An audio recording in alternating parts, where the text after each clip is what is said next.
Assalamualaikum warahmatullahi wabarakatuh. Salam sejahtera untuk Anda semua para pegiat.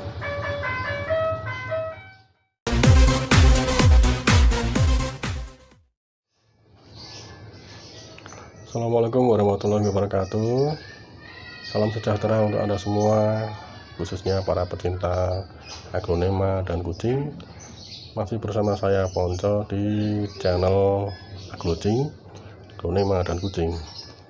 Dan di episode ke-20 kali ini, episode yang cukup istimewa bagi saya karena sudah sampai ke episode 20 ya. Berarti sudah ada 20 video yang saya buat, dan itu sangat berarti buat saya karena bisa menyampaikan pengalaman pribadi saya kepada Anda semua, khususnya para pecinta aglonema pemula ya.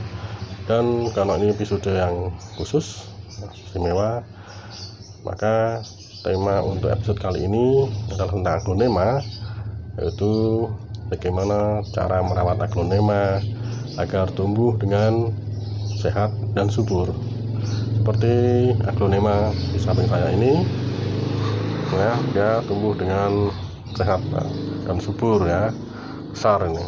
Dulunya nggak sebesar ini, dulunya segini ya, sekitar 75% dari besarnya seperti sekarang ini. Tapi begitu saya rawat beberapa bulan, akhirnya dia tumbuh dengan baik. Nah, bagaimana cara agar aglonema yang kita miliki bisa tumbuh dengan sehat dan subur? Mari kita bahas bersama-sama ya tipsnya.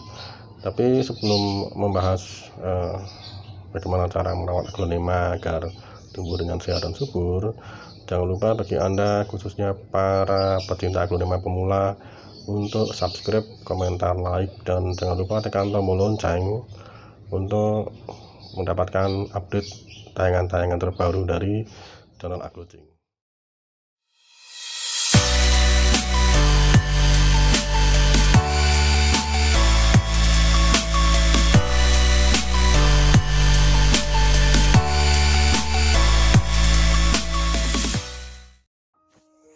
Nah, kini saatnya kita membahas mengenai tips merawat aglonema agar tumbuh sehat dan subur.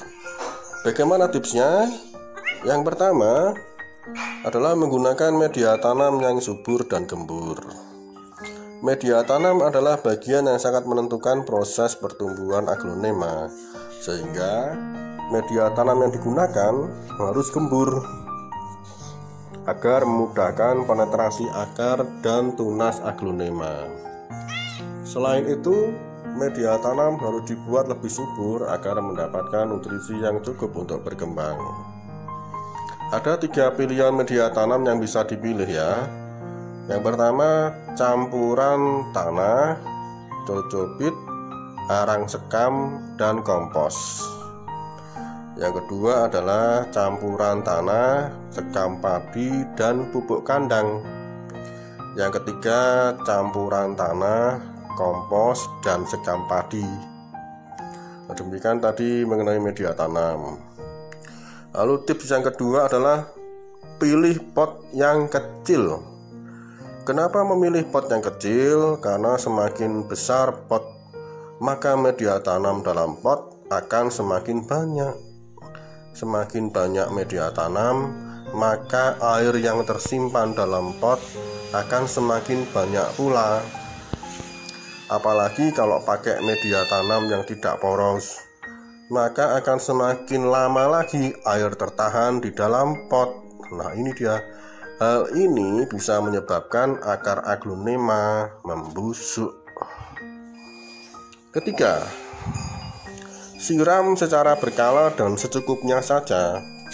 Sebaiknya aglonema tidak disiram terlalu sering karena bisa membuat akar cepat busuk dan akan memadatkan media tumbuh, apalagi jika Anda memberikan banyak air saat menyiramnya.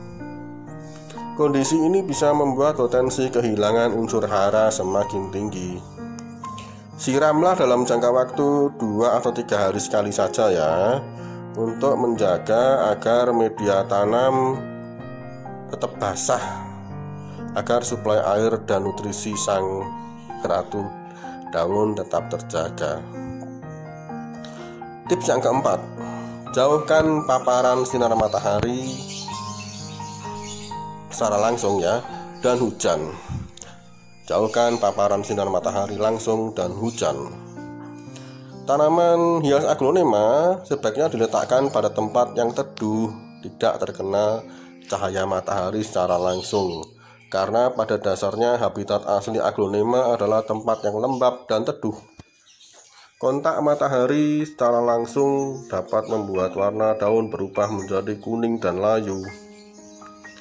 Selain itu, di saat musim penghujan, di atas tempat kita menaruh aglonema bisa diberikan paranet atau semacam alat pelindung agar tidak langsung terguyur air hujan. Dan saat musim hujan, agar media tanam tidak terlalu lembab, bisa dibantu mengangin-anginkannya dengan kipas angin. Hal ini dilakukan untuk mengurangi kelembapan, karena kadar kelembapan yang berlebihan dapat menyebabkan tumbuhnya jamur atau cendawan. Tips yang kelima, pemupukan aglonema. Salah satu pupuk yang umum digunakan oleh para pecinta aglonema, yang juga saya gunakan, adalah pupuk gromor. Pupuk ini mengandung nutrisi dasar berupa NPK, yaitu campuran dari unsur nitrogen atau N, fosfat atau P, dan kalium atau K. Kandungan pupuk ini dapat membantu tanaman terlihat lebih hijau, mempercepat pertumbuhan, serta menambah kandungan protein. Selain itu, pupuk gromor merupakan salah satu pupuk yang mudah larut dalam air, sehingga dapat terserap dengan baik oleh aglonema. Pengaplikasian pupuk ini dapat dilakukan dengan cara penyemprotan pada daun atau disiramkan pada media tanah setiap 2 minggu sekali dengan takaran sekitar 1 gram.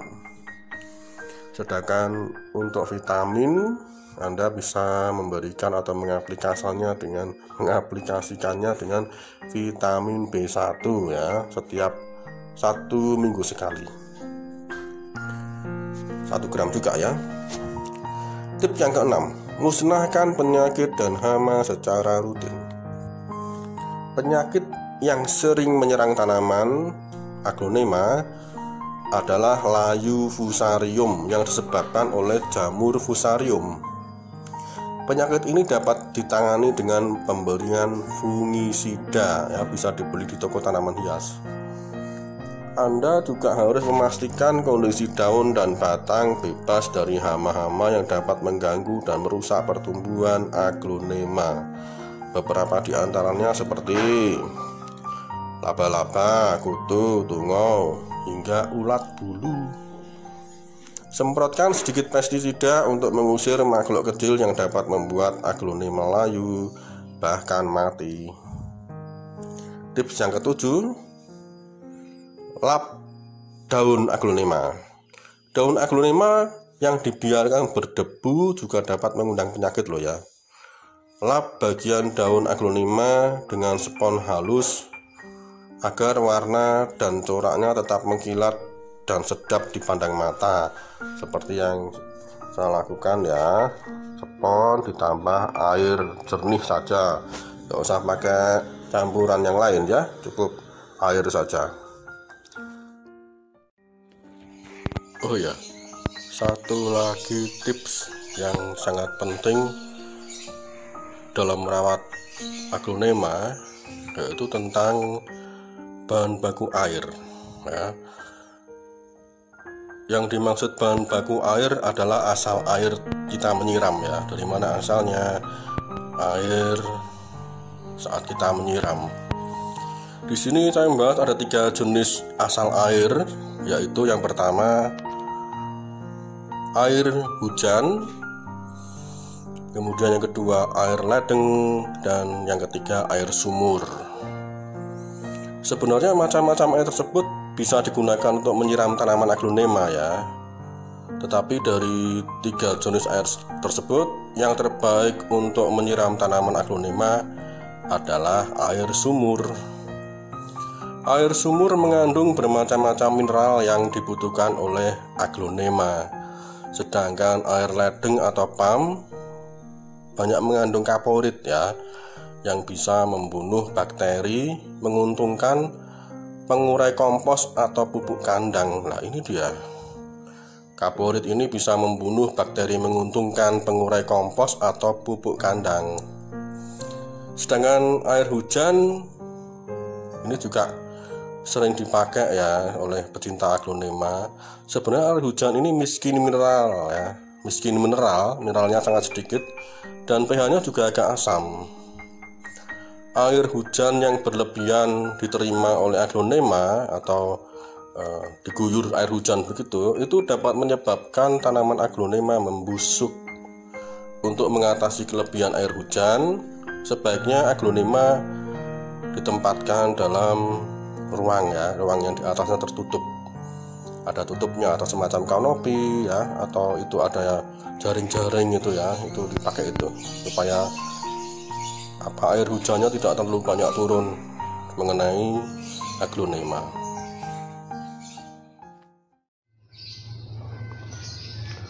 Nah, demikian tadi sudah saya sampaikan kepada Anda semua, khususnya bagi para pecinta aglonema pemula.